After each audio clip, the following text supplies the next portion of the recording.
region the RankerDao people are from, or is it a bit of everywhere? Yeah, it's everywhere, not a specific geographical location. We have different users from across the world. Where is Lico from? I always forgot. Is he from Malaysia or from Taiwan? Thailand? I really wouldn't tell. I really don't know its current location. I think he would have to tell you that. All right. Well, if I remember correctly, it's somewhere in Indonesia or Malaysia. I absolutely forgot. Yeah. I Yeah. think Lico is Indo. Yeah, it should be Indo. Oh, nice. Hope Where are he's you settling from? down. I'm from Hong Kong, actually. Okay. Yeah, our team is mostly from Hong Kong, but we have people around the world. We have people from Shenzhen, China. We have Singapore. We have Taiwan. A few in Taiwan, and some of them are in England. Some in Canada. And in Southeast Asia, we had we outsourced to actually we outsourced a lot of our 3D artwork to Indonesia, but actually well, we're ending the contract soon. But anyway, yeah, well, people around town, but most of the stuff actually originated from Hong Kong over here, and we've been at it for quite many years now. We're close to the end. The game demo is coming up, and yeah, I'll talk more about that later as well. I think let's see if any more people will join. I think we're pretty set at around 28 now, 29. Well, let's give it another minute, and then I think we can go ahead and start. So, well, actually, before we start, I want to learn a bit more about RankerDao. From my understanding, RankerDao also hosts tournaments for other games and platforms. So we're actually hosting a mini guild war, and RankerDao was part of it. We've been actually learning a lot from Stefano from RankerDao, and yeah, we'd love to learn a bit more about how RankerDao works on my end, because I know quite a lot from Lico, but it's been quite a while since I caught up with him. Like officially, we chit chat a lot, but we don't really talk about work. So would love to see how RankerDao is doing nowadays and what you guys have been up to.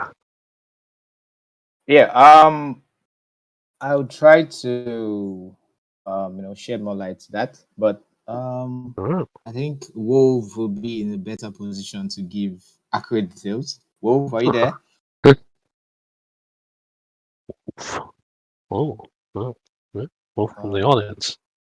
All right, I guess is all right. All right, it's here. Hi. Yeah, hi, Wolf.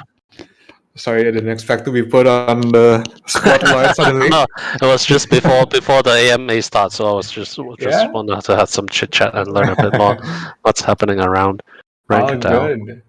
So RankerDao recently has been focusing on fostering our scholars, involving our scholars in various games. Sorry, but there's a lot of games that we provide for scholars other than Apeiron. Don't be jealous. What's the top game right now you guys like to play? Well, we're definitely looking forward to Apeiron the most, but but we're also focusing on Metal Gear, X Infinity, of course, and Sony Universe. Oh. Yeah. Yeah. Other than that, we haven't been officially hosting Web 2 tournaments yet recently, but that's definitely one of the things that we're trying to do. On the other hand, we're also focusing on creating live streams or creating content around our Web3 games for the most part at the moment. And just for those who are listening, we've been recently gaming. Trying out games like Reveland, if you've heard of it. Yeah. Oh. So yeah, we're just dabbling here and there on Web3 games. Oh. Well, the last time Nico shared with me the video was quite some time ago, but I remember the RankerDao was making one of the video headlines saying RankerDao made the most money in one of the sandbox games or something, I believe. And yeah, I always have a spot for RankerDao when it comes to gaming guilds. It's one of the first gaming guilds that I find to be very intriguing with an interesting business model that is different from other scholar gaming guilds, and I really like the tournament hosting angle. That's why actually the tournament we are hosting this week is just a practice round.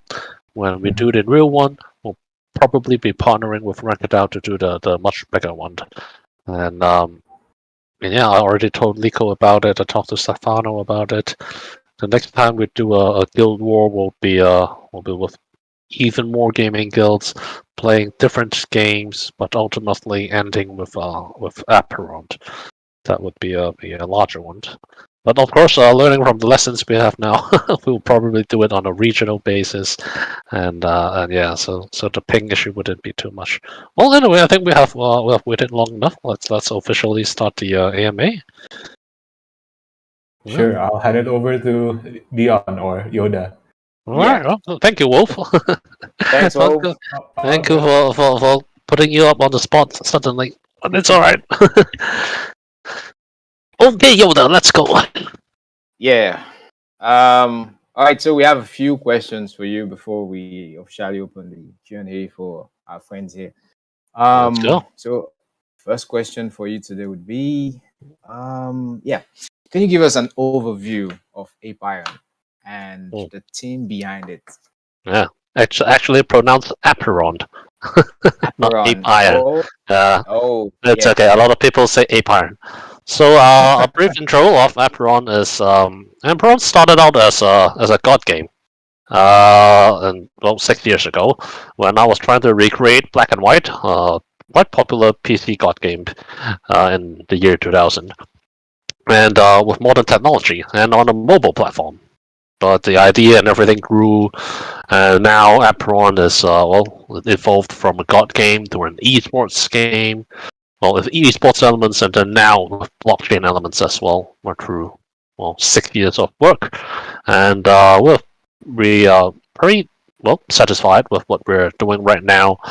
And we have this god game esports franchise that will be originating from the blockchain.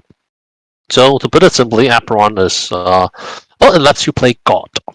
You'll be managing your own planets. The planets will be populated by yellow chubby creatures called dudes. The dudes are funny chubby chocobos, you can call them, or minions. And depending on how you treat them, you'll grow in power. You can be good or evil in the game. And how you grow your planet, how you shape them, how many followers, how many buildings, how many trees, rocks, mountains, all count towards the stats of your armies, of your avatar in combat. And the combat is also actually very, it's very fast-paced in action and in real time. And both the god game and the battle is extremely new. The elements are new, not just to Web 3, but also to Web 2. And please take a look at the 2 teaser trailers we have. Those are from our prototypes, from our development builds. And it will be what you are playing soon, especially when the game demo comes up this month. I'll be releasing more gameplay videos and stuff on our Twitter, on our Discord very soon. You can take a peek before the real game comes out. And that's pretty much it of Apeiron in an overview. As for myself and my team, well, we have a team. We started from a team of 30, evolved to around 122 now, and with people around the world, as I said before the AMA started, and most of them are in Hong Kong. But the main difference between our team and many other blockchain games is, well, we started out with very few artists, but more developers. The team is very experienced, all except me. everyone in the core team of 30 and even up to the 60 we have now in Hong Kong all have game development experience or artwork experience or animation or game marketing experience for almost, I think, on average 10 years is where our developers are at. They're all very experienced.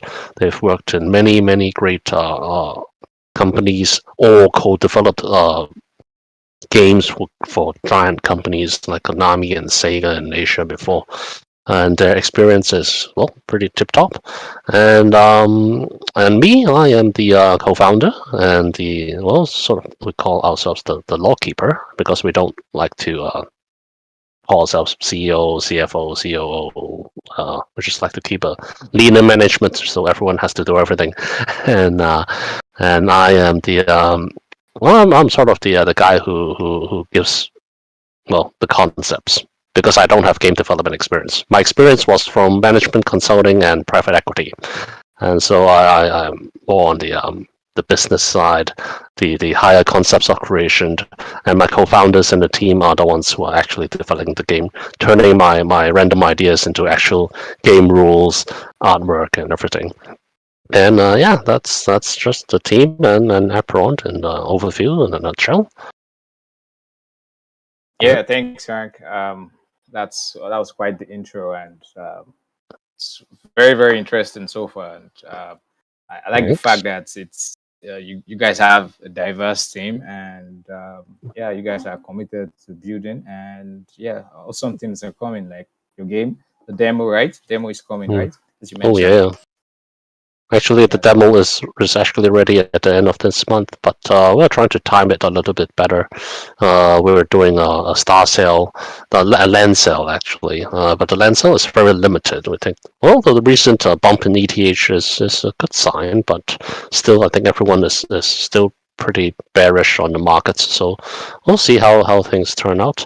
Hopefully, the markets can recover earlier than most people expected, and we'll find the right timing for the sale and the game demo. And that's why we're beginning to do a lot more AMAs and starting to do more marketing and acquisition events beginning now. Yeah, like the market's currently it's bearish, and many people are scared. I think it's even a time for us to know what the real projects are, and those who are building or those who are just here for the hype. I would also like you to share with us, probably after this segment, you can share with us your social links, your Twitter, your Facebook. Sure. What can I share them? The general server, yes. Okay, I'll just type in general later then. Yeah. Thanks. So let's go for the second question. So how do we get started in the game? And what NFTs will be available? Okay. Well, Apeiron is we call ourselves an NFT-centric game because our game economy is actually built around NFTs and the idea of turning NFTs into premium assets. That's actually a core principle of how our whole game economy will work. Our game economy have four types of NFTs, and 3 tokens actually. It's a lot of different stuff, but to start the game, it's pretty easy. You just need one planet. The planets are available for sale in OpenSea right now. Our own marketplace will open up next month, and one planet is all you need to play Apeiron. One planet comes with 2 things: the planet itself, where the God game simulation takes place, and a creature. We call that the avatar, actually, that grows together with your planet. And how you shape the planet determines the statistics and the skills of the creature that you take into combat. And so for the other NFTs, there's actually 4 core types of NFTs. One is the planet, and the other that's coming up is the star. So in order to play Apeiron, if I have to make a metaphor, in other games you purchase a pet or a hero or an animal to play a game or a character. In Apeiron you purchase a planet. A planet is the basic unit of play. And our land is actually the stars that's coming up. Stars are like suns. So the planets will orbit around the stars and suns, much like the solar system. And our game map is made up of 11,498 stars. Players will need to orbit their planets around a star or sun in order to join an alliance, in order to age their planets, actually. To form a star system is an alliance in Apeiron. And Apeiron is, a lot of Apeiron is about alliance and group and social dynamics, and it's just about guild gameplay, to speak. So the land is the guild gameplay element. And the third type of NFT is called the relics. The relics are the equipments. While many other games feature the hero, the land, and some gear, Apeiron features the planet, the sun, and finally the relics. The relics can be, because it's equipment for your planets, it's actually the volcanoes, waterfalls, pyramids, great giant structures that also function much like gear. It gives you passive attributes or skills, and the more and throughout gameplay you can create these gears, either from the simulation side or from the battle side. And finally is the profile picture NFTs. The profile picture ones are actually, special collaborations, what we'll do. In the trailers, in the God Game Simulation trailer, you can see that hand that is from Black and White that controls the movement and the casts and miracles. That is actually a profile picture. We will have our own unique set, and we will also be doing collabs with other projects. So in the future, your profile picture in the game, and also your basic means with how you interact with the dudes, can be another project's NFT or a collaboration partners NFT. And so these are the 4 types of NFTs that you can get. Each NFT will be associated with quite a different set of tokens. And so those are the 4 types of NFTs. 3 tokens.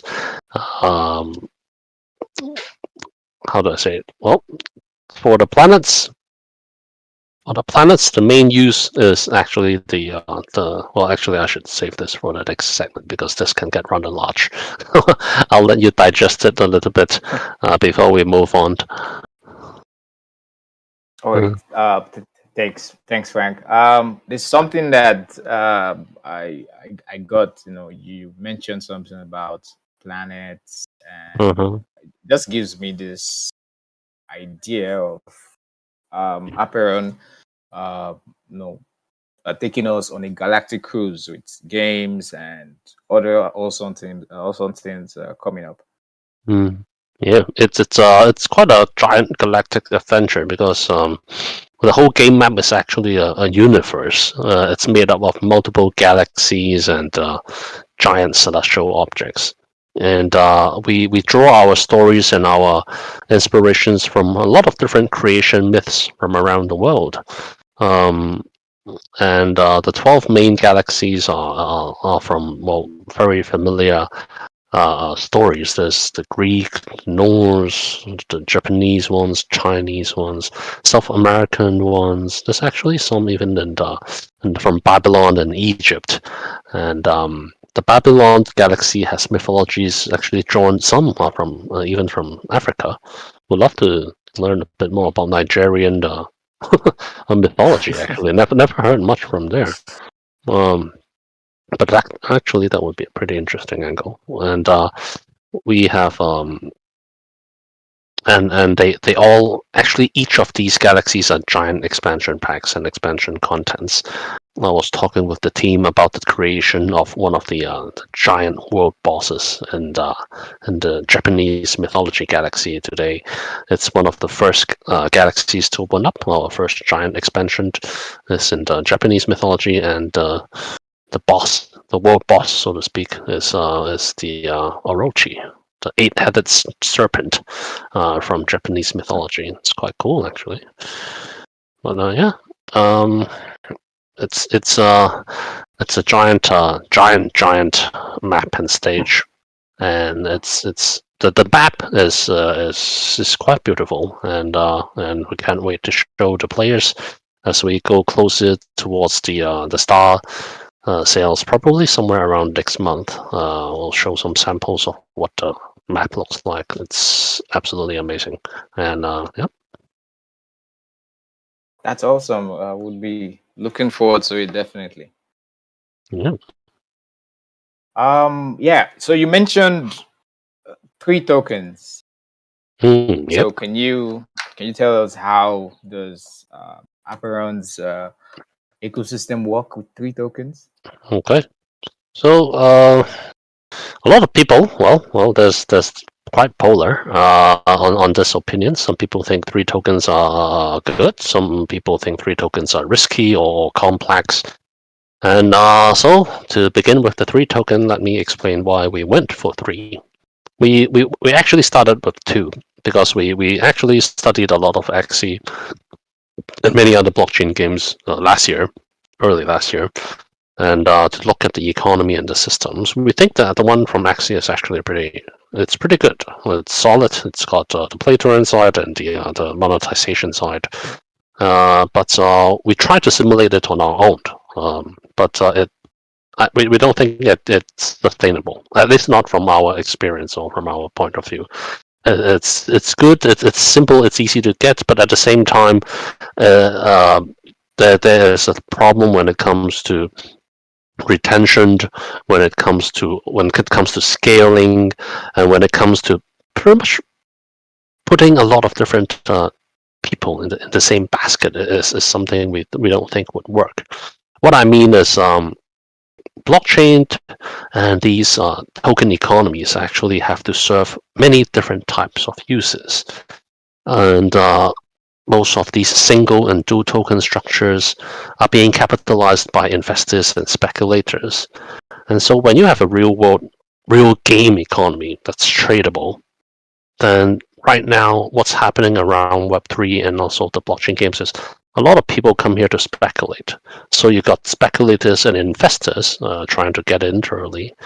And while the ultimate goal in most of their mind is actually believing Web3 will introduce gamers, and the real Web2 gamers can be dumped on when they sell their tokens. That's actually not something I find to be very healthy. But to combat this sort of inflation and mentality, I think there actually need to be more choices and more ways to invest or profit from an economy, which is what we did for both the investments and the game economy side. We have more tokens, more staking mechanisms, and we offer more choices for people to invest on. And the third token is born with this in mind. To put it simply, though, it's still a game economy, but the game economy focuses on 3 things. The first token is the Apeiron. That's the main utility token that's related with a lot of the core functions and the growth, and more on the monetization side. The second token is the play-to-earn token, much akin to SLP actually. It rewards the single-player experience and also the individual investment experience. It's how we reward players to promote a certain daily or a repeated behavior. That's where the second token comes in. The third token is focused purely on alliance and a guild and social dynamics, so to speak, where groups and communities of players have to work together in very hardcore and challenging environments to complete tasks or to do things together to get this third token. And these 3 tokens, how it works is, a lot of Apeiron focuses on the idea of building a deck. You see, your planet comes with the main deck. It's your avatar, your creature's main skills. You complement it with other supplementary skills that you can get from the game, from the heroes and the pets, the apostles that you get. But ultimately, to shape this deck, to build this deck, you need the first token, the first two tokens. You need Apeiron to create gear, to breed your planets, to find the right deck. You need the play to earn token to age your planets. The older your planet gets, the more equipment and gear you can equip on it. And once you have a set of a deck, like a playable deck, like a fireable deck, you can compete in the arenas, you can compete against different alliances and gaming guilds and in esports events to earn the third token as a team, which is regularity. And regularity is used to, well, it's to purchase some of the best equipment, the latest, the newest gears, and also to what we can also do a little betting on in the esports environments. So Apeiron is modeled like a physical game card where you will build your two deck, you will build your decks with the two tokens, and you will unlock the new season and participate in well, very lucrative events using the third token. And it comes in cycles of physical gaming card decks, where we issue one new deck every year, and it will be bid on in an auction house. Holy crap, I haven't really explained this three token system in quite a long time. It's becoming more convoluted and complicated. I really need to find time to work on consolidating this. But yeah, the three token system, to put short, is one where we focus on single player, multiplayer, and outgame investment. And so it comes in different types of staking mechanisms, and we merge it with the NFTs to create a new economy, one where we use these three tokens to constantly create and enhance the value of our NFTs. And there are many different sinks and burning mechanisms for each token, and they all point back to these core planet NFTs that we have. And because out of all the blockchain technologies, we believe NFTs are the ones that we're most bullish on. The idea of player ownership and player distribution is actually really great forces that can really change the game industry. So we want to position Apeiron as more of a premium paid app where the NFTs, the assets that the players own, can appreciate in value, actually, with gameplay, with teamwork, with time, and the tokens will be used in this process. And so, yep, we have quite a different take on a lot of the mechanisms, but this is three tokens in a nutshell. Probably left more questions than answers. All right, thanks, Frank. I really like the fact that it was in depth and you took your time to explain each token. I think I like the fact that each token has its own utility, like everything is defined. And yeah, that's just what I think about this. Thanks, Yoda. All right. Yeah. So we want to go to the next question. Now it's talking about the future. Now we believe you have plans coming up. You have possibly game features coming up. Can you shed more lights to that? Yeah. So right now, what's most available are the planets and the breeding. One of the core game features of Apeiron that we incorporated for the blockchain is actually the breeding element. This came pretty late, but it's also a very core feature that we have. The planets can actually breed. As long as you have two planets, you can, and some mini black holes, you can give birth to a new planet.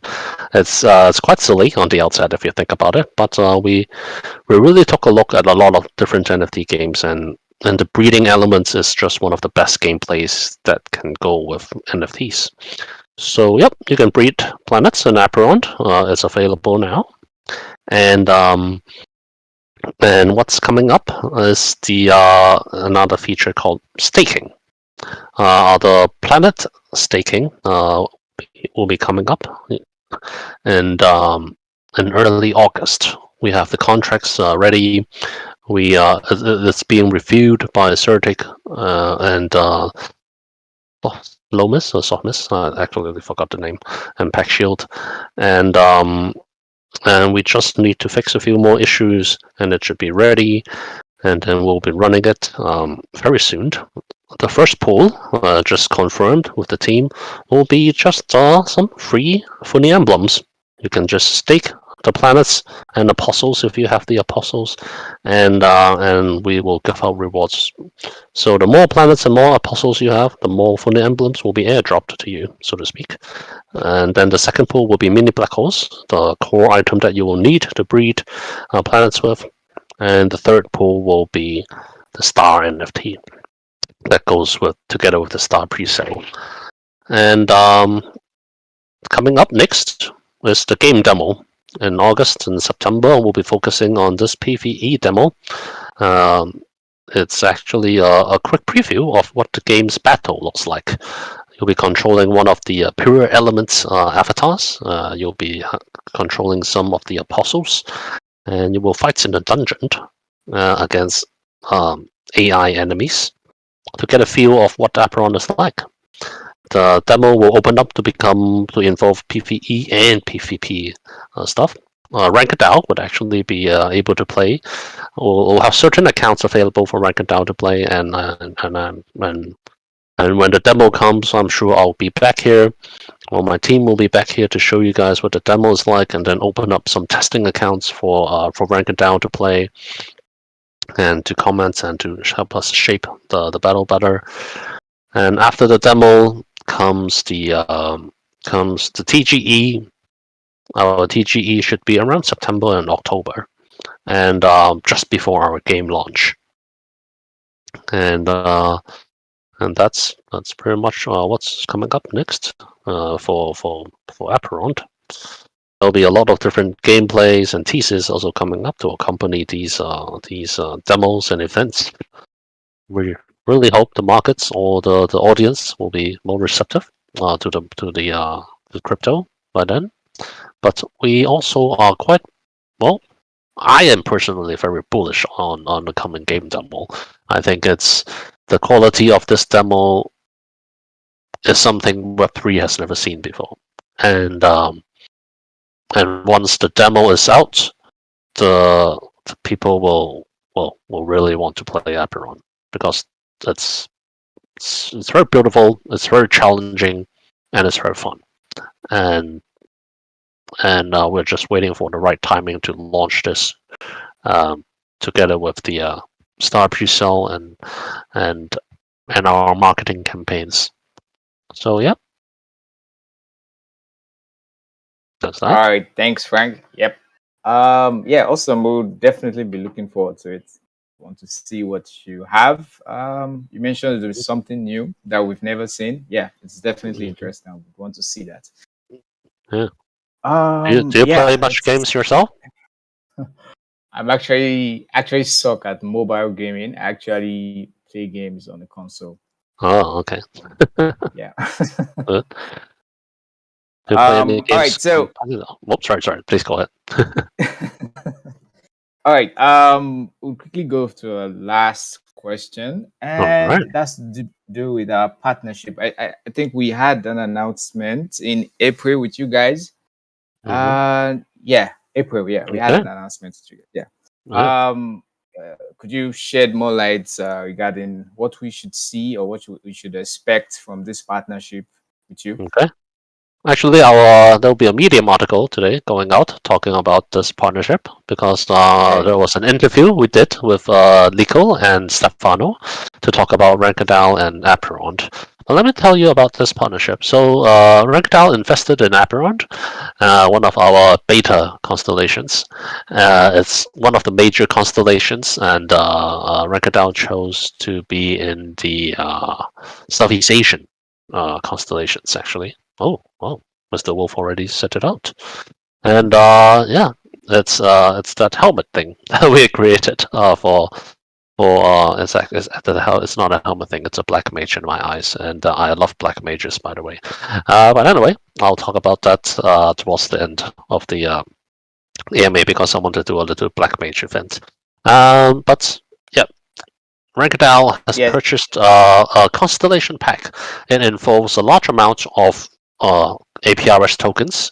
It also contains the RankerDAO's own constellation.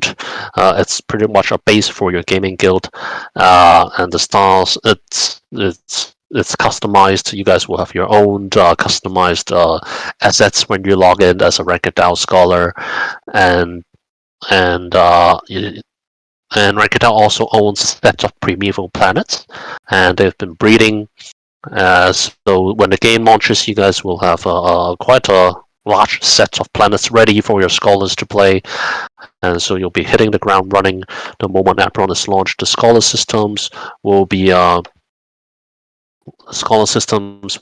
available upon game launch, and it will be available on both console, both PC and mobile, and finally is the tournaments.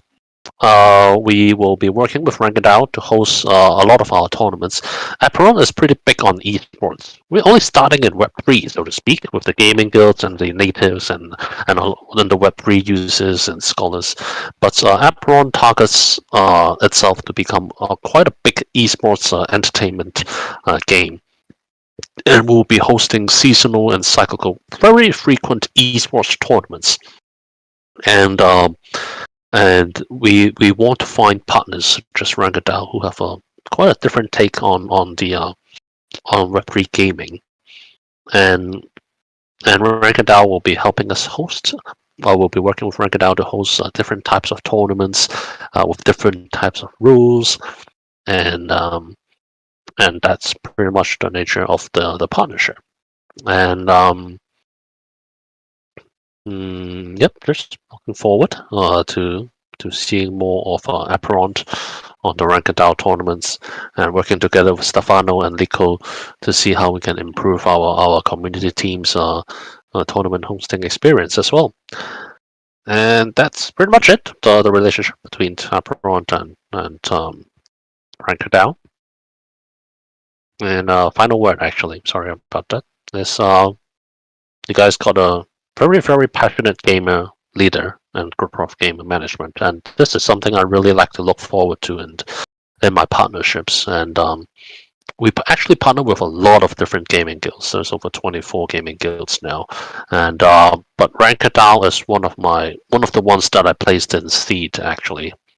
Most of the other ones may be in private, but the seed round ones are the ones that I personally picked, and I picked RankerDao because, well, I think Lico and Stefano are both very great leaders, and they are very passionate about they're really true gamers, so to speak. Lico is a really, really fun guy, and he knows his games, and I have a lot of fun talking to him, just chatting to him about games and life actually, and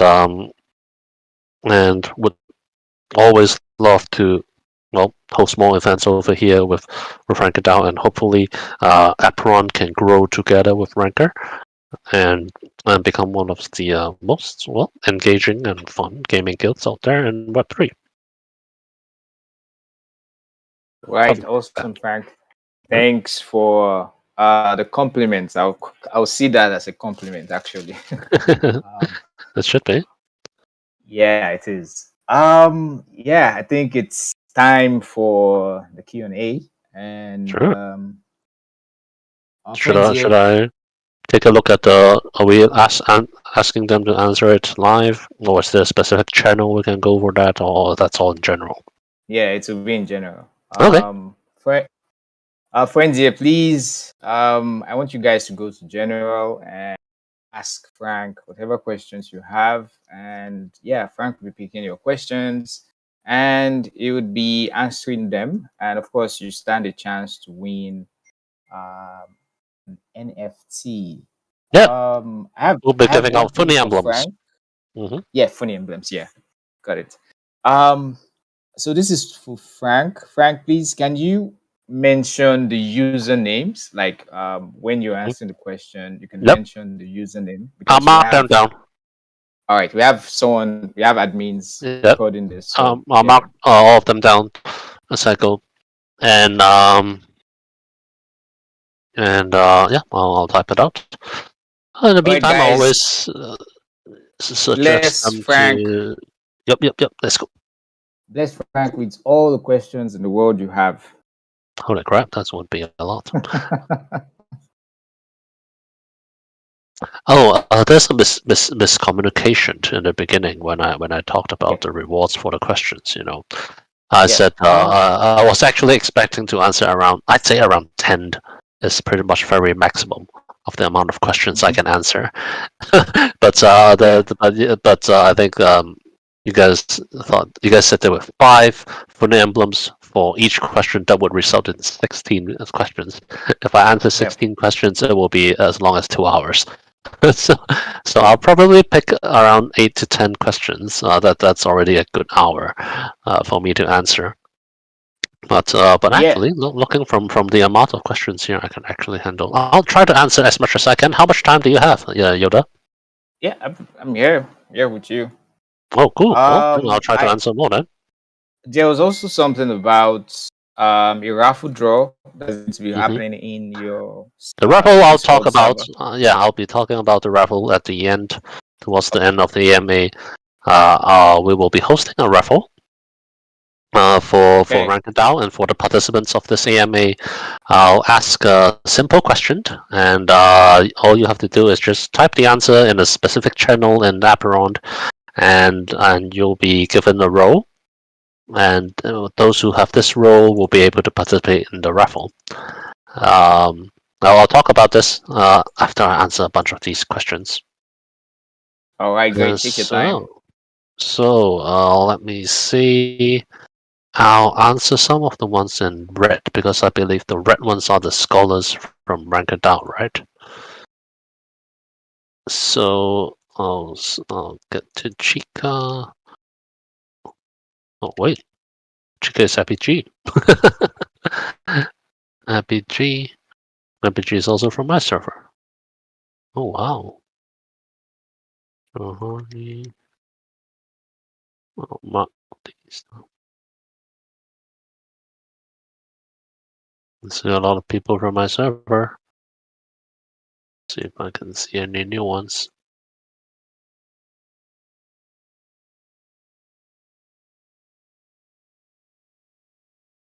Well, do you recognize any people from your server? I can answer those first, and then I'll pick the ones from my own server. It's not supposed to go that way. I mean, if you find any good question, please. Oh, it will be very hard. They will all be very good questions because I know my community very well, and my community knows the game very well. So every question they ask is bound to be pretty good and straightforward and new. Okay, done. Where should I start? Do they keep typing? Is there like a time limit? With which they can answer the questions. So remember to mention the username and probably read out the question. So. Well, Mr. Fifi is one of my favorites. Okay.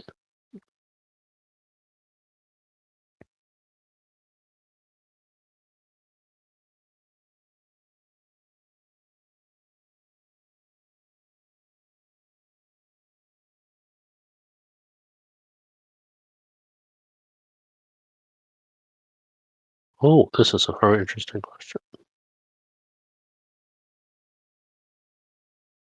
Just taking my time to pick some of the questions.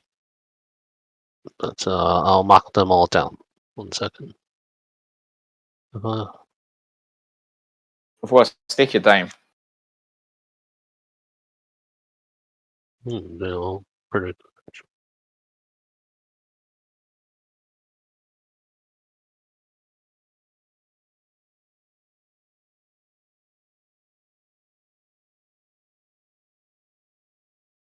Oh.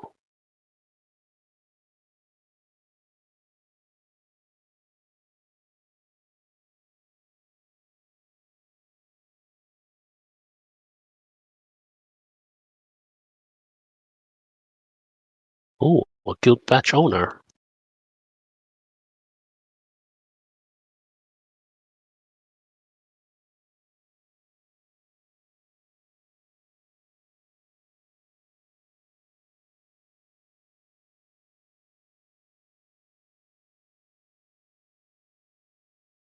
Okay.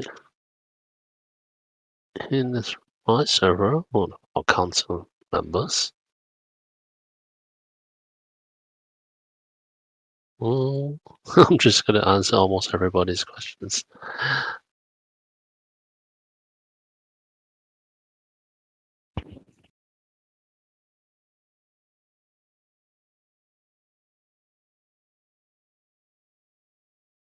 I can't pick. I can never pick the ones from my, because if I pick one, I feel like I have to pick everyone from my server.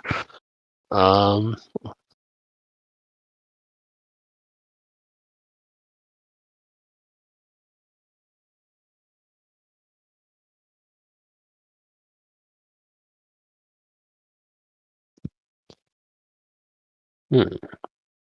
Interesting.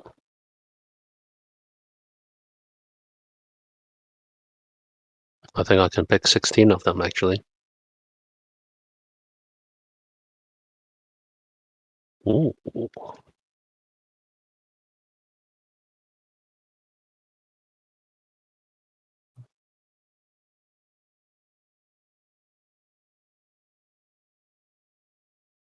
Oh, go take a look at our teaser trailers if you haven't. Someone from my community. Oh, can they post links? Is it okay to post links in the channel? Social links, right? Yeah, Yeah. I just want to send them the Apeiron teasers. Yeah, you can share with No, us your social. no, just the two teasers. While I pick, usually I tell people to take a look at these two. Take a look while I pick the questions. It's tough for me. I think I'll pick a lot of them. Maybe I'll just answer all of them, and everyone can get some rewards. Doesn't feel like that's that many.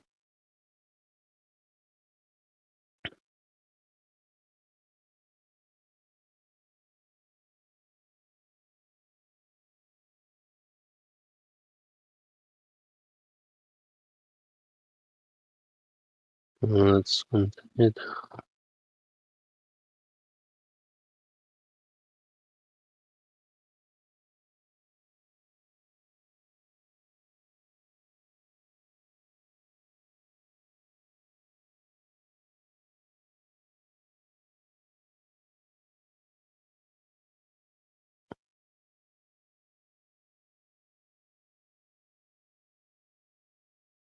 Oh, this is an interesting one that I never answered.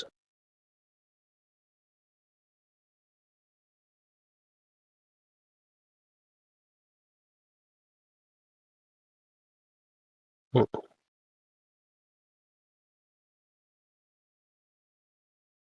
yes.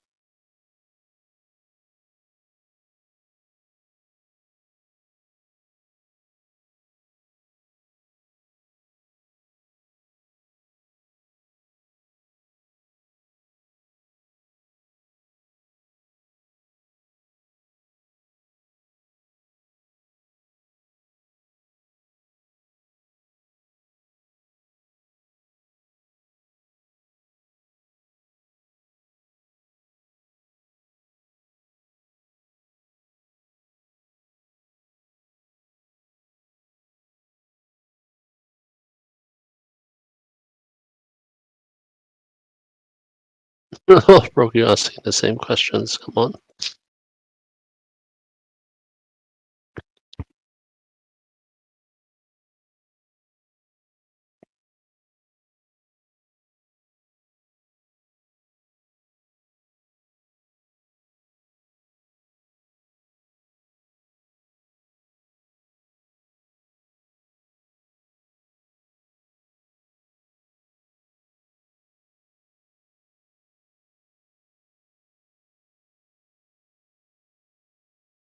Oh, that's interesting. Holy crap, I'm picking 12 questions. Let's keep going.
This one needs to be answered.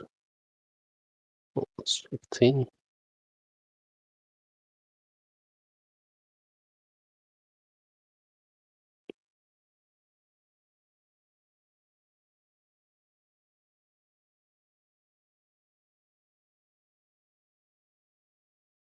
Hi, Mark. Oh, Mark. I'll have the other guy pick the test next time.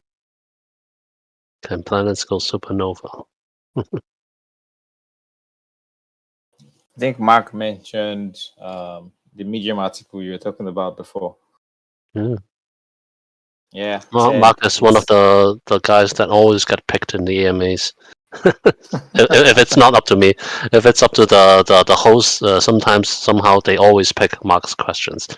But ever since I noted that nobody has picked Mark's questions, yeah. So usually I think this time I'll just have the host pick because I can't pick. If I pick, I will always. It's tough on me because there's so many of my own community members here. I feel bad if I don't pick. I guess Mark is a lucky guy. He is a lucky guy.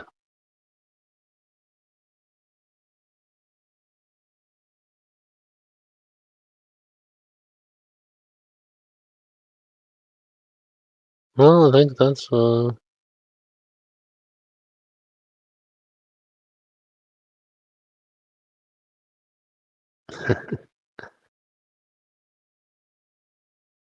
Oh, Robertino. Okay, I think that's the 15 I'll pick for now. Okay, I'll go by one, and then I'll mark the names down as well. So the first one, holy crap. It's jumping everywhere. I hit this. 1 second, sorry. It's the Discord bug I just ran into. I'll type the name down. Oh, this guy is from our server. So his question is, it's from our Chinese community, I recognize. Well, I think the chat with them is there. Is the departments responsible for gameplay and the economic model of the project. Which part do you pay more attention to? And in addition, will you pay attention to centralized regulation after the game starts in the future? So, for the gameplay and economic model, actually, it's the same. The people who are responsible for the core gameplay design and the economic model actually all originated from Lawmaster, our co-founder. He's the guy who comes up with much of the actual game design and the economic model, because you can't separate these two into two parts. They are one and the same integral parts. And so the economic model is run by the three co-founders of Apple. That's Lawmaster, that's Orange, who's Lawmaster, Jem, our law scribbler, and me. We all look into the models ourselves. We build our own models, and we discuss what the gameplay looks like. But Orange Lawmaster has the most game development experience out of the three. He has been in the game development industry for over 16 years. He has his own game development company that's a part of our company now, and he is the one who merges and comes up with these three token models, with the breeding, the staking, and how to turn Apeiron into blockchain. He's the one who came up with the reset mechanism, the Armageddons, how it becomes blockchain functions, and he's the one who also devised how we should shape the economy in order for it to last much longer. If it was purely up to me and Law Scribbler, I think a lot of more players will be a lot more happier because we'll be giving out rewards like crazy, and it will be very pro player, and our economy will probably crumble after 2 months of gameplay. And so yeah, thank God we have Lawmaster here who really have a lot of experience developing games and systems. And if you ask me, it's not divided into two departments. The gameplay design and the economic model have to work hand in hand, and they must be owned by the same team and the same minds. So we'll never separate that into two. but which part do we pay attention? We always pay more attention to the gameplay. After all, it's good gameplay and good game design that can last. A good economic model. There's no such thing as a good economic model. Every economic model comes in cycles. It's how good and solid the actual product is that can last through these economic cycles. So and will I pay attention to centralized regulation after the game starts? Yes. I think to be honest, I think decentralization is a very, very long process. And for a project like Apeiron, whose ambitions and goals last so long, we have one of the longest unlock you'll ever see in the game team. We have 7.66 years of team unlock, and we will centralize it. I think there will be parts of the game and the treasury, such as that we will put in the hands of votes and everything. But ultimately, the destination and the course that we're going to take, I would like to centralize the regulation on that one, because aligning the vision with the community and aligning the vision with the longevity of the project, so far from my experience and from what I see, may not always be the one and the same. The community likes to have more short-term rewards, more actual rewards that they can get their hands on, and more advantages they can get on. But this often comes in the sacrifice of the longer game economy, because most players, they don't foresee themselves existing in the ecosystem or helping the game for like over 2 or 3 years of the lifespan. Of course, we're trying to get members like that, but ultimately, if you count the community as a whole, will the community have the longevity and the best wishes for the game in the long run, or will they be trying to maximize their profits in the short run? It's highly debatable, and so with centralization, at least we know that the longevity and the ultimate long run of the project is taken care of, and we will slowly work with the community to decide what should be voted on, what should be decentralized, and how we can maximize this together. Yeah, that's the first question. And the second question. Back to Marcus. He asks, if I have several planets and stars in a universe, can I say in what happens in that universe? That's a pretty interesting question. I'll put it in context. So, if you have the planets and the stars, and actually, by owning that planet, you can pretty much have a say on what's happening in that planet, and how you shape your planets, how your dudes build, what they build, and what they are like, how they treat you. Is all it's artificial life. They will live according to how you treat them, what you provide them, and ultimately, though, if you are asking how the story evolves, how the area or the constellation or the mythology galaxy that your constellation is in is going to evolve, you will actually have a say in it. All players and all stories in Apeiron functions like this. First, on the outset, there's an alignment. Every gameplay, every option, and every major choices in Apeiron have a good or evil points and a scale and a system to it. Ultimately, do the entire group of players choose more good or more evil actions will affect how the overall story evolves. And you will change the course of the universe. How much paint, how much boots will be affected in the galaxies will be changing over time, and you will have all users will come together and decide the fate of the stories. From a more personal perspective, there are stories that will happen in the mythology galaxies and overall, and your actions, what choices you make, will have small differences that can be seen throughout your personal experience. But the main thing, as always, what's happening in the universe and what direction it takes will be from the choices everyone makes in the game and also out of the game. Actually, in Discord, we still keep track of a lot of the good and evil actions the players take. Right now, well, the good side is on the upside, I'd say.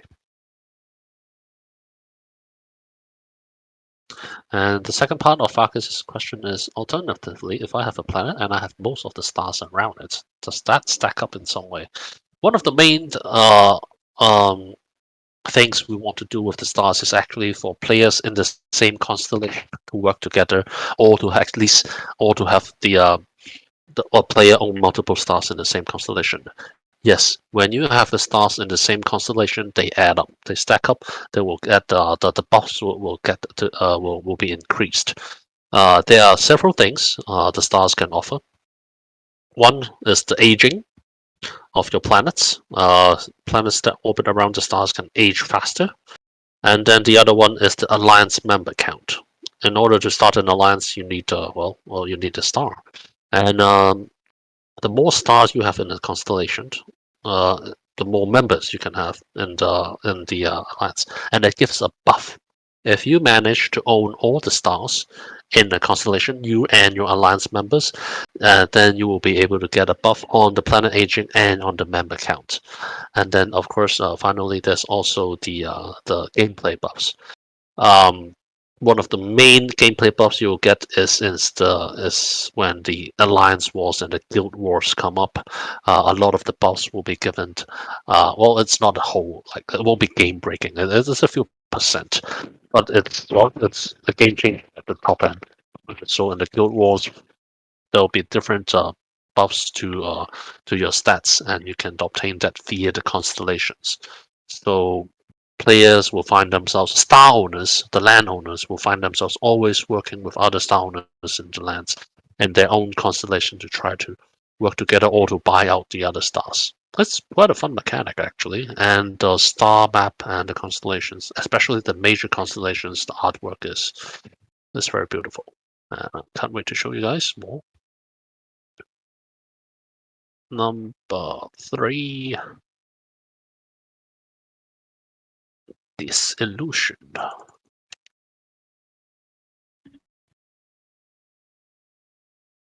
Third question is, how do you plan to attract massive players? Will there be earnings for free-to-play players? How do you balance the game economy so that free-to-play players and bots will not destroy the whole economy and big spenders will not control the whole game economy? Oh, that is a pretty good question. Seldomly asked that, because at least he notices that free-to-play players and bots can destroy entire economies.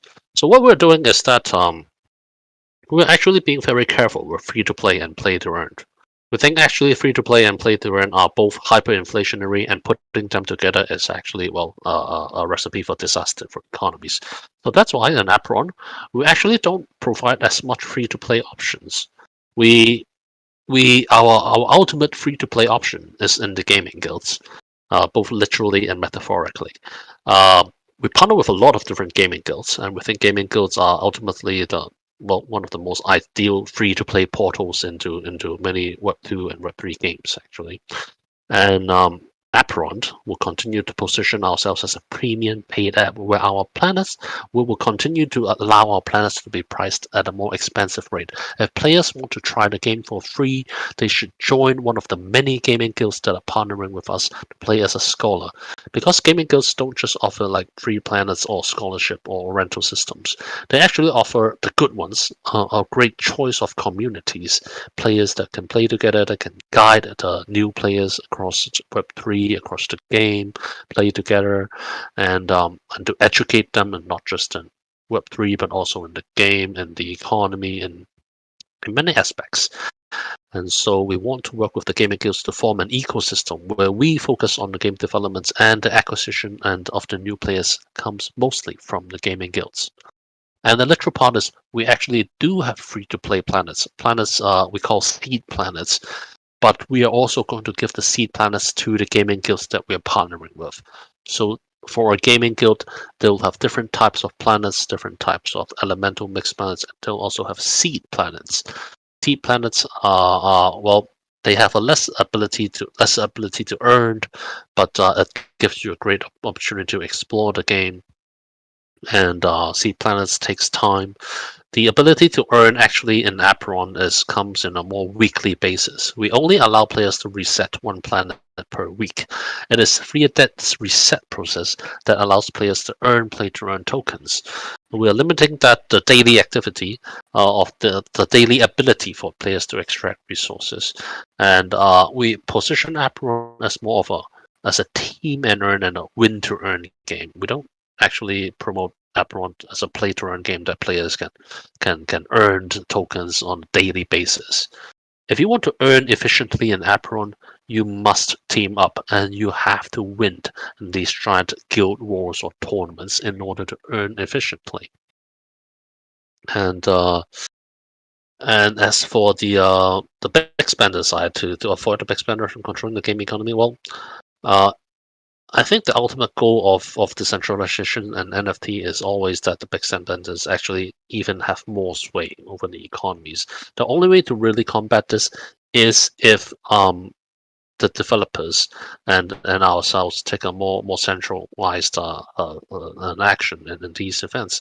So yes, we will control a good portion of the NFTs. We will make sure that that people won't be able to monopolize a specific class or trait to dominate the economy. But as I said before, having big spenders control a whole game economy is actually what gave birth to the gaming guilds, and it gives rise to pretty interesting dynamics. But after all, much what we do is both for the NFTs and for the tokens. I believe, at least in the very first few years, the ones that will be controlling the economy is always the game developer. We will be market making the tokens. We will be we will control a certain part of the planet supplies to ensure that we have a set of each class. So if things look bad, we have the ability to control it from the inside. That would be how it goes.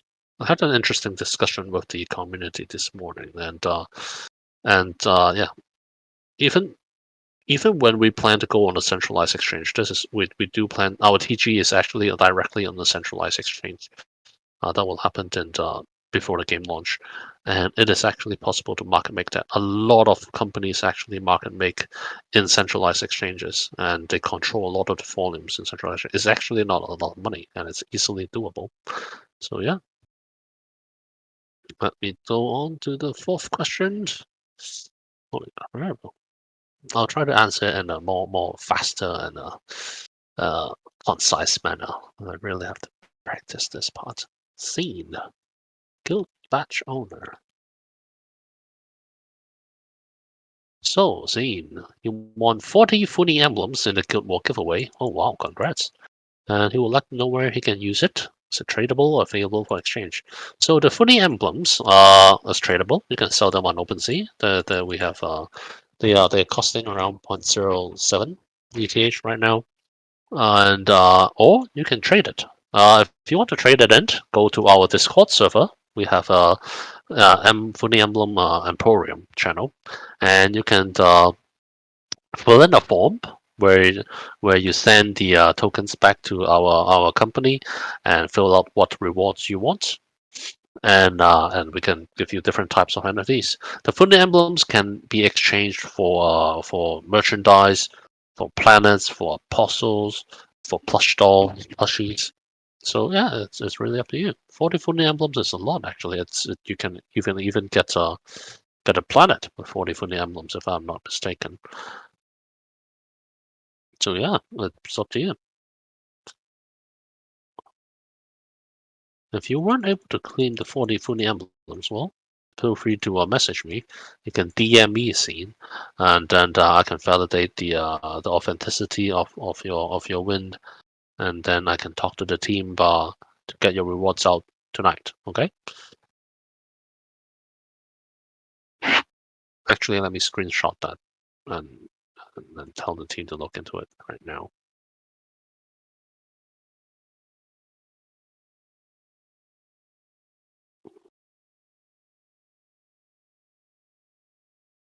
Short that.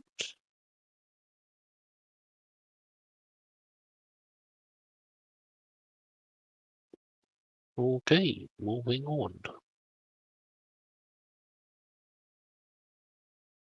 Bill 5 from him, one of our own, to council. And he asks, we will be using Cosmic or Chaotic Key to open chests we retrieve in the Nebula Expedition to get star NFTs and mini black holes for breeding planets. Or rather, so the Cosmic and Chaotic Key will not be an NFT. Why do you design it to be a non-NFT? What is your consideration? The Cosmic and Chaotic Keys are, well, it's actually how we make sales. So these are not NFTs because they are actually sales items. You need to use WETH or APRS or any other token in the future to purchase these keys, and that's how the game actually makes sales in the future. And so we didn't make them into NFTs, and we wanted to be quite flexible, so you can exchange it back to the tokens, whatever you want to purchase this from. Well, we decide that, and that's pretty much the whole reason why it's not an NFT, because that's one of our monetization models. And originally, the Cosmic is APRS, the Chaos is Anima. But with the recent market events, we're changing that. But still, more details about these keys will come up in the upcoming Medium articles on Nebula Expedition, probably somewhere around next week.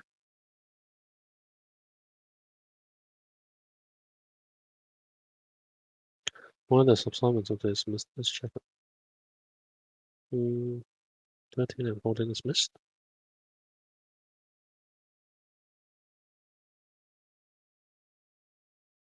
Oh. Somebody typed 13 and 14 and messed it up. Okay, well, let's just answer 12 then. I'm not sure how much time these guys have. Feel bad if I take up all their time.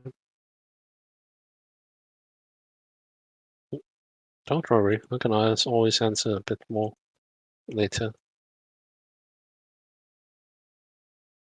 And I still need to do the little events I want to do after the AMA.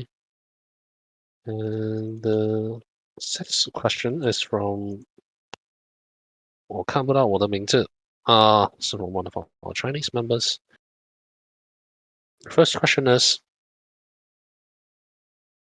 do these Nebula expeditions always need a key to begin? No.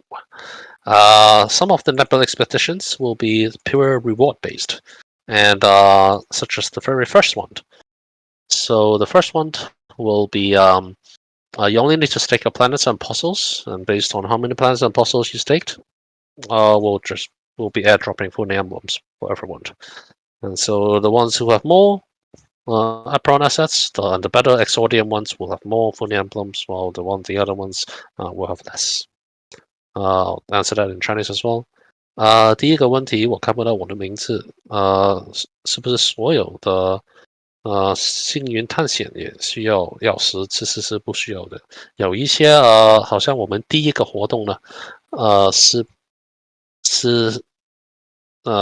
奖励来的，所以你只需要积压你的星球跟你的使徒，然后我们就直接会发一些Fully Emblem 给你们，所以我们会有右位有回味玩家的一些幸运探险，也有一些是我们做买卖的的一些好处，比如说这个小黑洞或这些新新 NFT 的买卖。第二，second question is the chests and the chests you get from the staking, the Nebula expedition. will they open up automatically, or you can save it up and open another time? They all open up automatically. Actually, you can't save them up. Those are the chests themselves are not NFTs. They will be opened up the moment you get them. 第二条就是它们是自动打开的。我直接到了。Okay, moving on.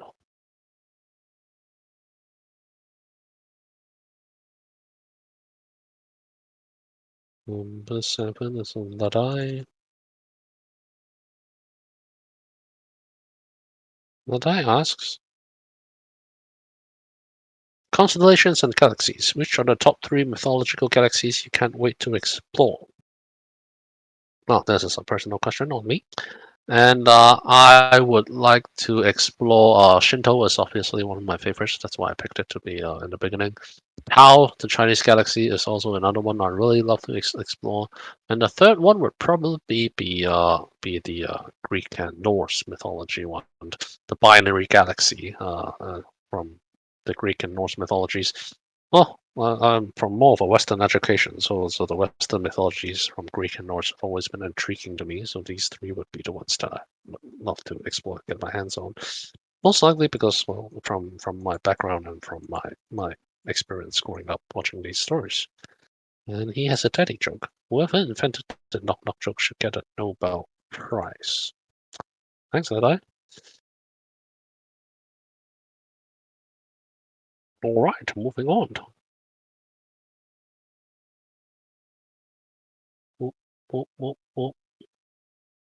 Number 8. 10. Otamesi. Wonder if this is a Japanese dude from the JGG Gaming Guild that's came here to support us. And he asks, do I like Nintendo's Pikmin? Or it is cute, just like Pikmin's. I actually have not heard of Pikmin. That's why I want to search it now. Oh, Pikmin! Oh yes. This is actually one of the games we referenced. Actually, I actually personally did not play it. I've only seen the many trailers when my game designers told me and the art guys who kept telling me this is the game that reminds me of what the dudes are like every time I describe it to them. It would be sad if they die. Well, actually, it's still in debate whether they would die on screen, but being a god game, if there's no death in a god game, and to be honest, I think death is well, I'm on the side to support that they have to die, because it's sad, it's tragic, but it's a god game. You can't have no deaths and no sacrifices in a god game. Could one of the dudes be kept alive and by my side forever? Oh, in a way you can. Get a plushie doll. The plushie dolls is going to be mailed over at the end of this month. If you want to get it mailed to you, please get your hands on this lovable plushie doll. It's very huggable, I'll tell you. And I'll be sending a bunch to Nico.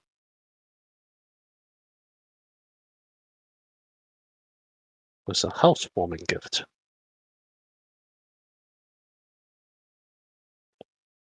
Number 9. Also a Japanese name I can't pronounce. Which of the weapons avatars is my favorite designed? I'd have to go with the Fate. The Fate planets are the commander class of Apeiron, and I really love the weapon design on them. So if you take a look at my own OpenSea, you'll see actually I have more Fates.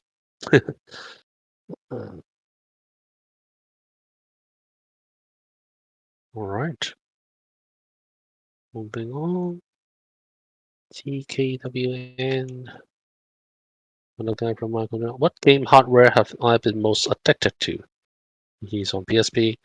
I like this question because if you ask me, it's it's actually the emulator. There are 2 emulators that I really love. One is the SNES CEZ SNES, that's the Super Nintendo emulator that you can download and play Super Nintendo games on PC, and the other one is Bling, where you can play old PlayStation classics. I loved emulators because ever since I started working, I don't have time to play have long seatings to play games. Emulators allow you to save state, to speed up while you play, and so I can play through many classic games, and I can save state, so it saves my time, and I can play many games at great speed. Because if I were to play the games at normal speed during save file times, I would probably have to sit a long time, and I don't have time to do that. And also, I kind of swore off online games for a while because I'm a gamer, so I'm prone to having an addictive personality. I swore off playing online games because online games are so addictive, and I'm a super competitive player. So every time I play something, I have a natural tendency to just want to win and get on number one. And when I played online games, it just sucks all my time away. So I swore off online games after my bouts in World of Warcraft and Counter-Strike. And I just focus back on single player games that could actually end, and so I can find free time. So that's where my addiction to emulators come in. And yeah, a funny side story. I burned through 6 laptops, not 6, yeah, 6 laptops before realizing that I have been pressing speed up with no limits and burning through my laptops. And I kept replacing the fans, wondering what the hell is going on. And finally, I realized that I have been playing at full speed at the maximum capacity of my laptop. I should have limited the frame rate back then. Anyway, almost done. Almost done.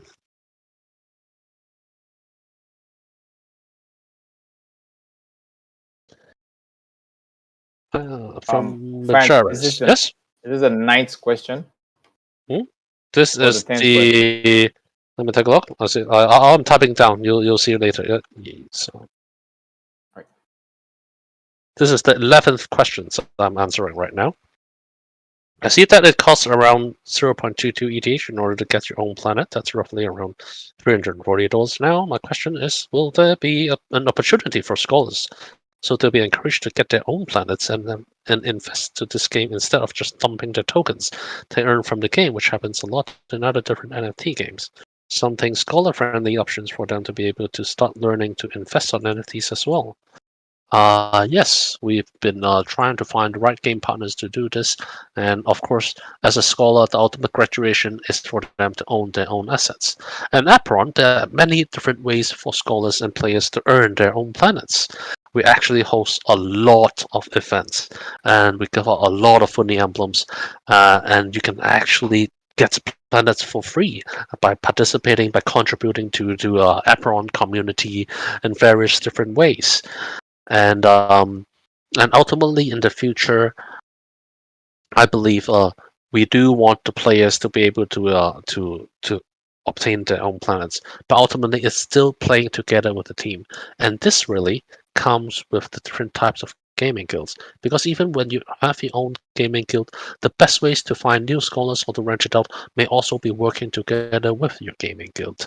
And so you are evolving from graduating from a scholar to become a more core member, a contributor of the gaming guild itself. And the actual options such as that would be the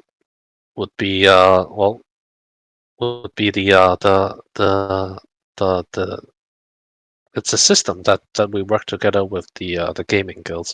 We educate them that in the breeding process there are various planet types that will come up with the breeds. There are those that you will have to separate them into tiers.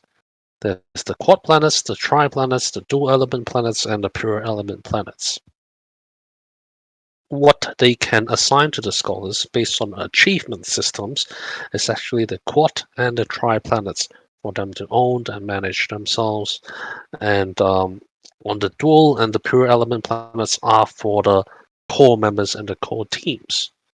And ultimately evolving to earning and given different incentive systems, we will also send different types of planets and different types of reward events for players to to get a chance to own their planets. As for how the game token economies don't get just dumped on, well, a lot of the game tokens actually have a lot of different functions. The play to earn token serves one of the most important game functions, the aging of your planets. Planets, in order to grow more desirable and more powerful, needs to age. The quickest and most efficient way to age a planet is to consume another planet. When you consume another planet, it will cost the play to earn token, and it adds that planet's age directly to yours. And the older your planet gets, the more equipments and gears you can equip, and the better and nicer the gears can be. It's a very important function, especially in this giant alliance battle side of the equation, because this allows you to quickly scale up your battle power in the more pay to win side of the GVG events. And so it's one of the core monetization metrics that we use in the economy. The other thing is we have staking and liquidity pool staking mechanisms for all tokens, not just the main governance token. So players can stake their tokens in different types of pools to earn different types of rewards in the future. And players will be encouraged to stake or to use them instead of just simply selling them. All right, moving on.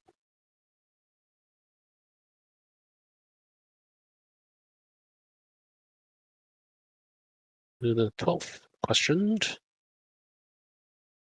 I have to give my hats off to these evil little boots for messing up my count, Reaper and Motai, who pretended to be me and absolutely fooled me, so I'll give them rewards as well.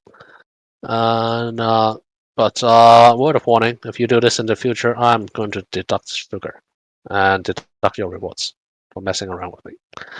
Okay. Who is bro? Is that the question? Wait. Let me check. Sorry about that. Yes. Who is bro? It's from the Legends Guild. Ooh, Legends. Is that the Romanian one?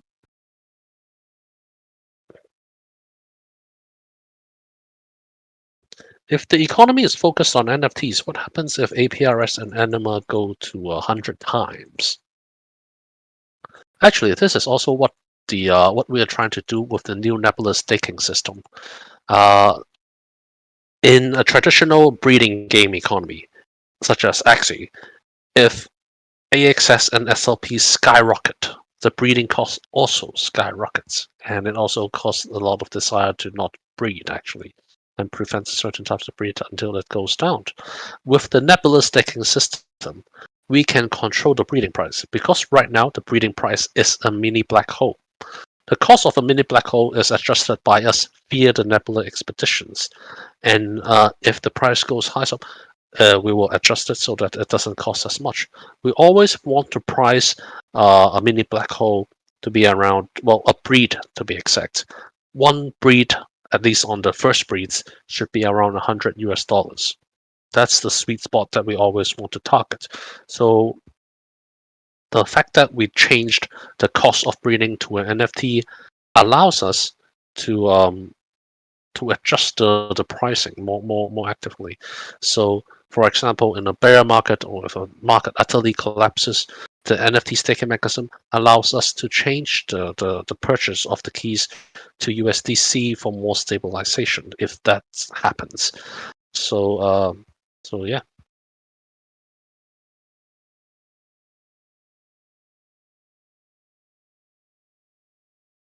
But we'll always control the ultimate goal is always to control the price on the uptrend, a leaned uptrend.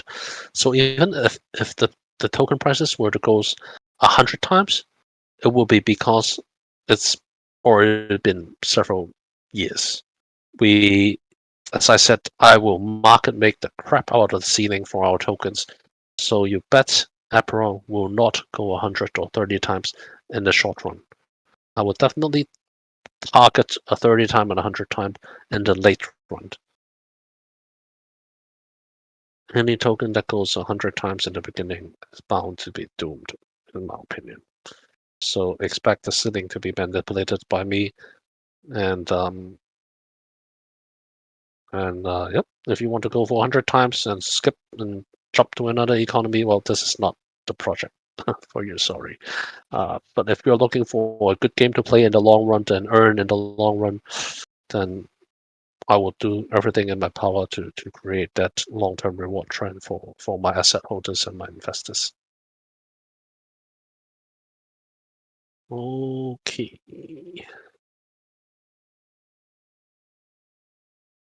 Number 15? Almost done. In there. LOL.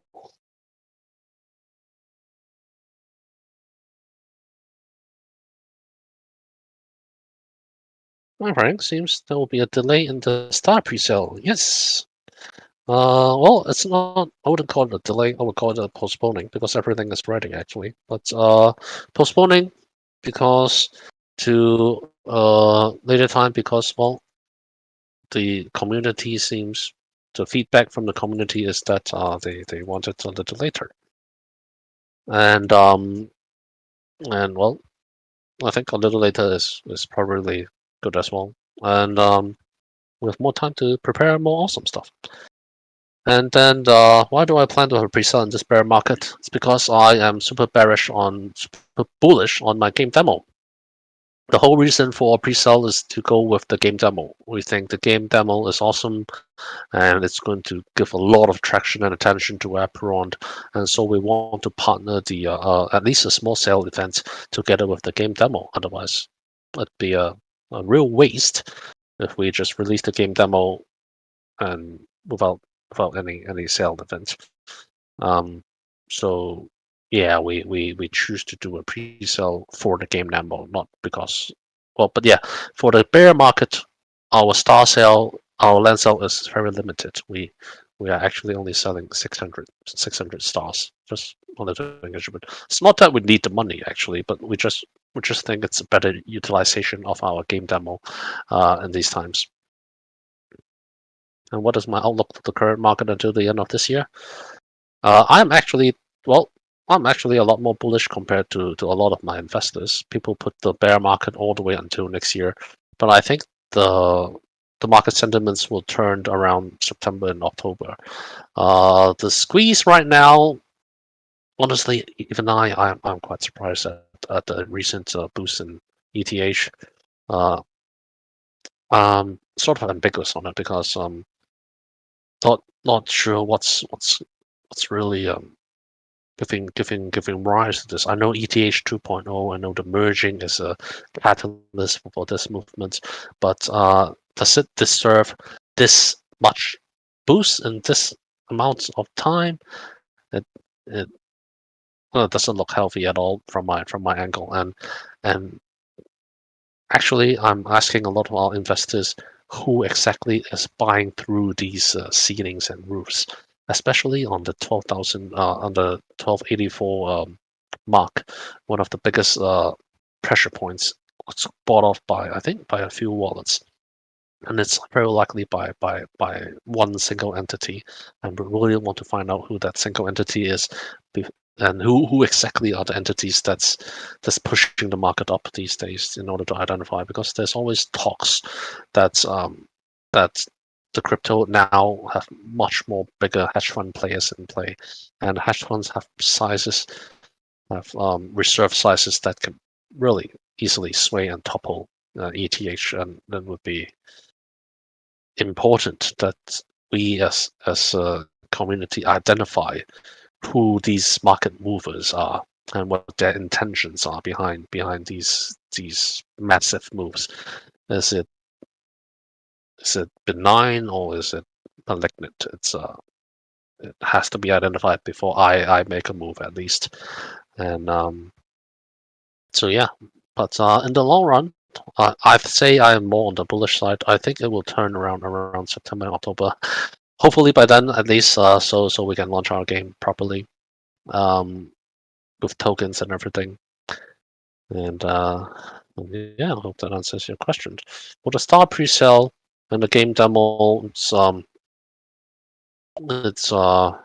pushing it back a little because, well, yeah, I'd like to take a look because for me, what the community says, the community is, well, right now in Apeiron are the really OG crowds of Apeiron, and they are what a lot of the new users see, and I hope to align the interests of the community and the daddies and the mods and everyone, so that's everyone is comfortable and happy because the Apeiron community is one of the things that I really love the most and think is the most unique compared with a lot of other Web3 projects.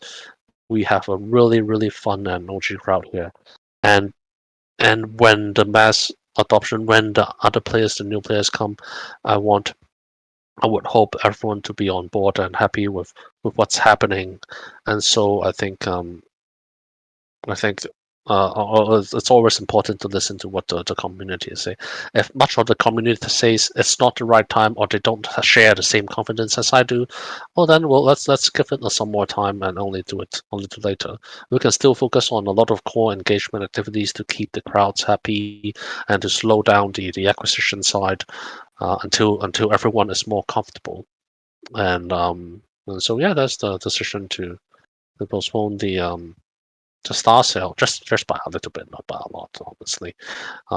Just so everyone can get on the right page. At least until everyone in the community is sure that that they understand the game demo is coming out, that they understand how the pre-sale is going on, what's fair, what is not fair, what they don't think is fair, and everyone is comfortable to receive and to receive the new dudes and the new people that will come into the community.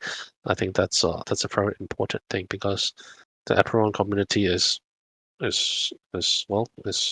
the life of all the reception is.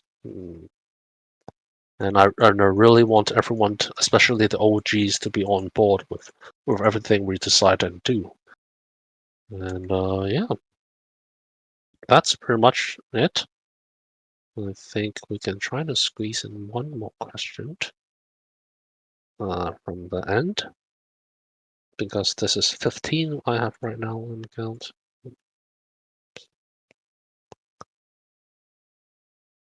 Yes, let's squeeze in some more to make 16. Not that bad to answer 16.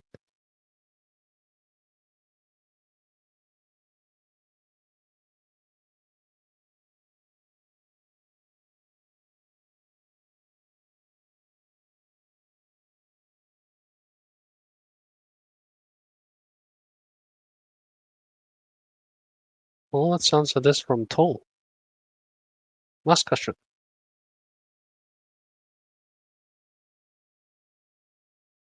Toll asks, for the concept of win to earn, so you can earn efficiently by winning. Just some curiosity, some curious and concerned that if I hold 10 planets, how can I efficiently play all of my planets in PvE or PvP? Furthermore, for the whale who clearly have a lot of capitals to buy planets and clearly they are crucial to help increase the NFT for applies, a lot of them doesn't good at playing. What? I'm pretty good at playing. They're good at investing. That is a very common misconception, man. Why do people always think whales suck? How can they earn efficiently? Only renting? Are they only mechanics that make them earn and attract more whale into our community? Little Blue never gets picked. I'll pick you next round, okay? I'll pick you in the zoo first AMA, Little Blue. Okay, so first question. How do you play? Actually, because it's a deck-based game, so you will spend time on multiple planets to groom different sets of cards for you to play when you approach the PvE or PvP. For a PvE angle, for example, you have different elemental distributions. Some of them may be better in certain PvE dungeons, where there's a certain advantage to certain elements. or a certain build of a deck has a better chance of winning and reaching the lower levels.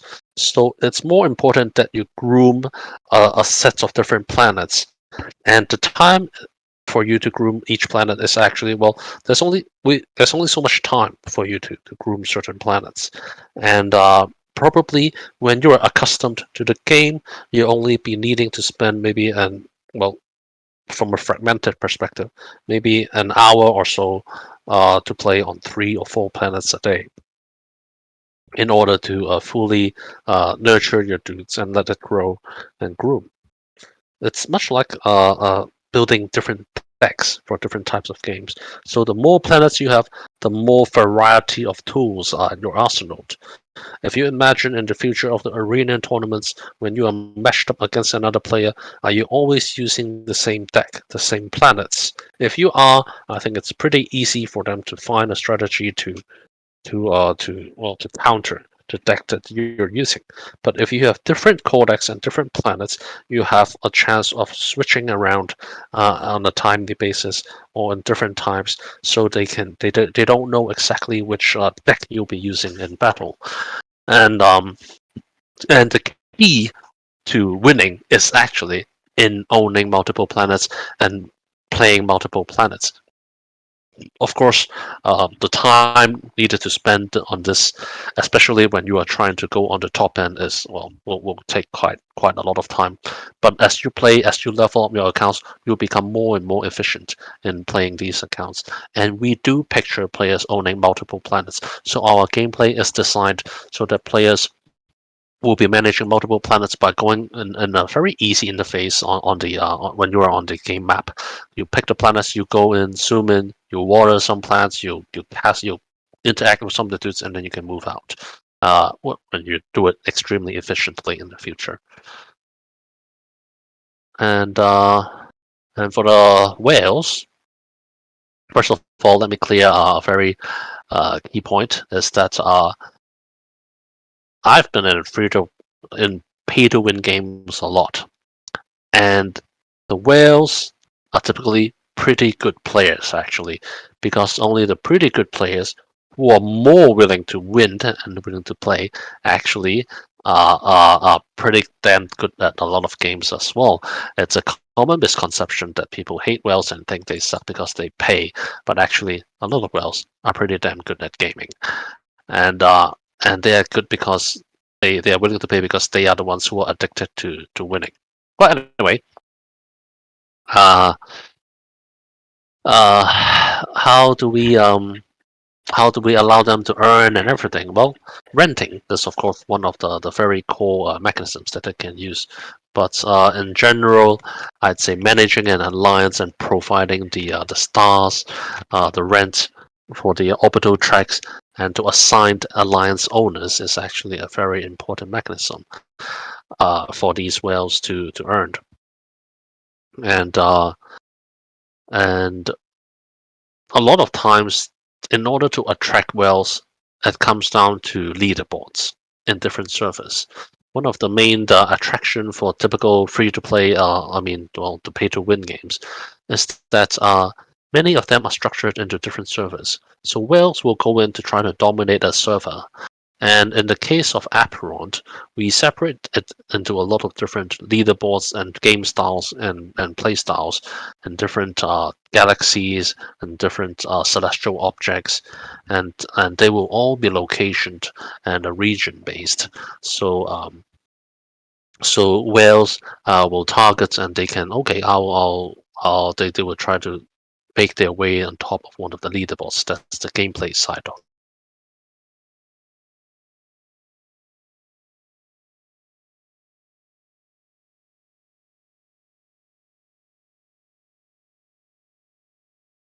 With much of the gameplay mechanics. Can you believe someone who doesn't play games at all and invest in Apeiron and earn efficiently? I actually think no. There should always be a certain advantage for those who are willing to spend more time to earn or to play games or to manage their assets. If we openly invite a very accessible and easy way for the whales and everyone to earn, then the market itself will be dominated by speculators, and the speculators will bomb the crap out of the entire other game industries, and I don't think that's exactly very healthy.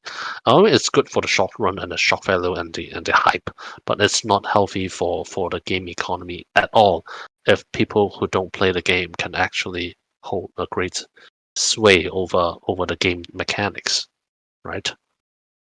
But we will capture whales that like to play games. We will want that, and the whales who like to play actually in the gaming guilds, the alliance battles and those wars. There'll be both sides of the equation. As I always say, there are ones that favor pay to win, and there are ones that favor esports and pure skill. So can a whale dominate both sides? Yeah, of course they can. And so I hope that sort of answers your question, Tong. And what attracts whales? Well, actually, in the long run, there's always people. As long as there are more people playing, the whales will always go swim in the places with more. That's why the top grossing and the top grossing ranking is actually a very key metric in the free to play mobile industry. That's the 16 users for the EMA, and okay, so for the raffle, we'll be holding a raffle in our own Discord. Let me type our Discord here. Let me create an invite link.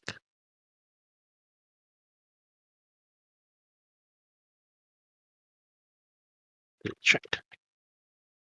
This is the Apeiron Discord invite link. The question: in order to join this raffle, please answer this question in. Let me think which channel we should play on. In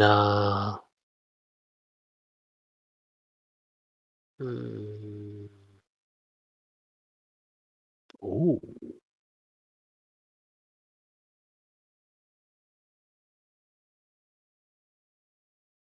This channel.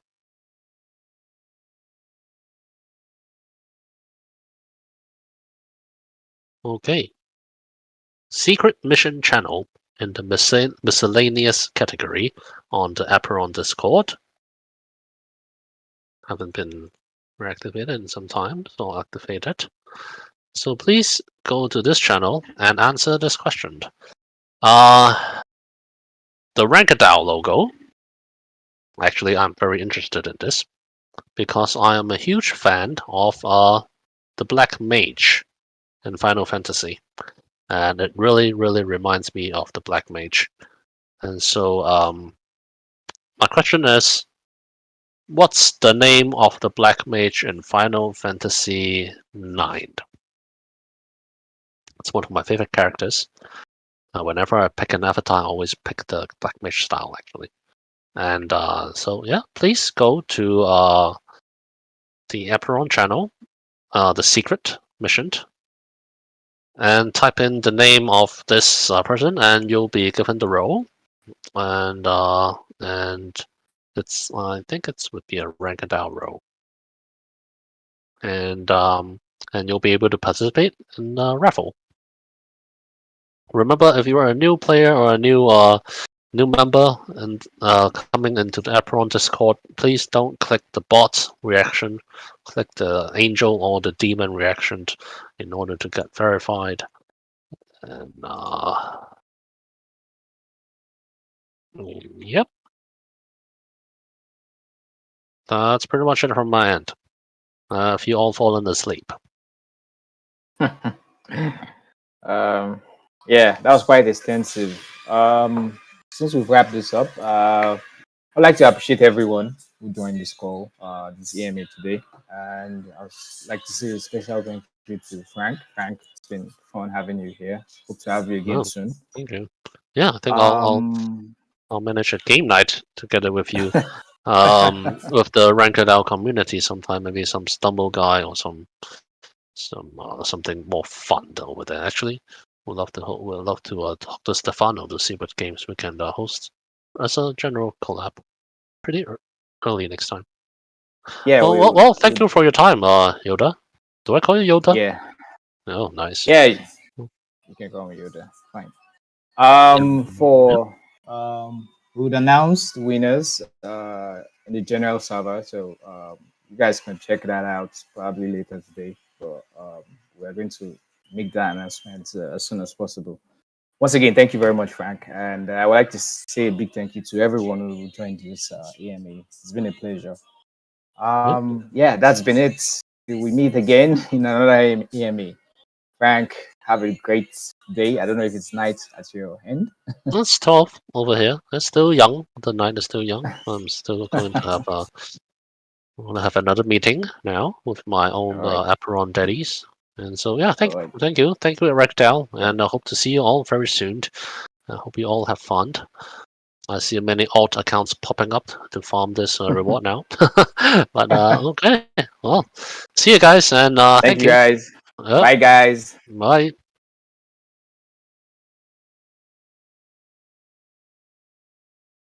Alrighty.